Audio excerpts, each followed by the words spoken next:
வெண்டைக்காயை வச்சு எந்த விதமான சைட் டிஷ் பண்ணாலும் இல்லை மெயின் டிஷ் பண்ணாலும் அது வளவலன்னு தான் இருக்கும் அப்படின்னு நினைக்கிறவங்க இந்த மாதிரி ஒரு தடவை வெண்டைக்காய் ஃப்ரை ட்ரை பண்ணி பாருங்க, அடிக்ட் ஆயிடும். வெண்டைக்காயை நல்லா வாஷ் பண்ணிட்டு அதை நீள நீளமாக இந்த மாதிரி கட் பண்ணிட்டு அது கூடவே 1 ஸ்பூன் இஞ்சி பூண்டு பேஸ்ட், 1 ஸ்பூன் பச்சரிசி மாவு, 1 ஸ்பூன் கடலை மாவு, 1 ஸ்பூன் கார்ன்ஃப்ளவர் சேர்த்துட்டு இது கூடவே 1 ஸ்பூன் காஷ்மீரி மிளகாய் தூள், 1/2 ஸ்பூன் கரம் மசாலா, 1/2 ஸ்பூன் மல்லித்தூள், 1/2 ஸ்பூன் ஜீரகத்தூள் சேர்த்துட்டு தேவையான அளவு உப்பு சேர்த்து இதை கொஞ்சம் கொஞ்சமா எண்ணெய் ஊற்றி இந்த மாதிரி பிசைஞ்சு எடுத்துக்கோங்க.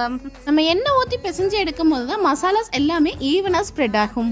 இதுக்கு மேரினேஷன் எதுவுமே தேவையில்லைங்க, சட்டுப்பட்டுன்னு 5 நிமிஷத்துல நம்ம செஞ்சு முடிச்சிடலாம். இது சாம்பார் சாதம், தயிர் சாதம், ரசம் சாதத்துக்கு எல்லாத்துக்குமே ஒரு சூப்பரான காம்போவா இருக்குங்க. இந்த மாதிரி கோல்டன் ப்ரௌன் கலர் ஆகிற வரைக்கும் எண்ணெயில ஃப்ரை பண்ணி எடுத்துக்கோங்க. அவ்வளோதாங்க, நம்ம ஈஸியாக 5 நிமிஷத்தில் வெண்டைக்காய் ஃப்ரை செஞ்சு முடிச்சாச்சு. டேஸ்ட் அல்டிமேட்டாக இருக்கும். கண்டிப்பாக நீங்களும் வீட்டில் ஒரு தடவை ட்ரை பண்ணி பாருங்கள். அண்ட் இதே மாதிரி இன்னும் நிறைய ரெசிபீஸ்க்கு நம்ம சேனலை சப்ஸ்கிரைப் அண்ட் ஃபாலோ பண்ணிக்கோங்க.